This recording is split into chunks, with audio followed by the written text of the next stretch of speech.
I'm also from clean white daisies and fresh green gardens and smoky purple moonshine and the orange music that floats all the way down from Music Row. ছোটবেলা থেকে আগ্রহ ছিল বিজ্ঞানে, শখ ছিল কবিতা গানের।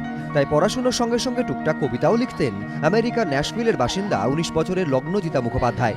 স্কুলে থাকাকালীন 2014 সালে নেহাতি আগ্রহের বশে অংশ নেন আমেরিকার ইউথ পোয়েট লরিয়েট প্রতিযোগিতায়। নিজের লেখা 3টি কবিতা পাঠ করেন বিচারকদের সামনে।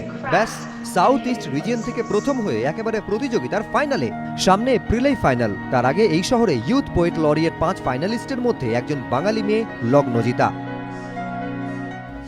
ওই ন্যাশনাল পোয়েট লরিয়েট লাইক আমার কাছে কিছু শুধু টাইটেল, মানে যেসব করেছি আমার I am happy with what I've done and I am happy মানে with my own journey. So like আমার টাইটেল আর লাগবে না, যদি হয় ভালো, কিন্তু না হলেও ভালো। ছুটি কাটাতে দেশে ফিরেছেন, কিন্তু সাহিত্য চর্চা যে রক্তে, তাই নিউ টাউনে এক বইমেলায় শটান হাজির সপরিবারে। ন্যাশভিল থেকে নিউ টাউন কবিতা পাঠের সুযোগ পেয়ে হাতছাড়া করতে চাইলেন না।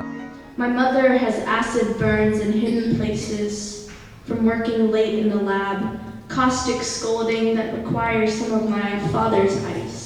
মেয়ের সাহিত্য চর্চার পেছনে বড় অবদান রয়েছে তার বাবার। অমলকান্তি রোদ্দুর হতে চেয়েছিল, রোদ্দুর হয়ে ওঠ মা। এবার ও যেটা পেল, যে পুরস্কার পেল, সেটা হচ্ছে পথের সাথী মাত্র।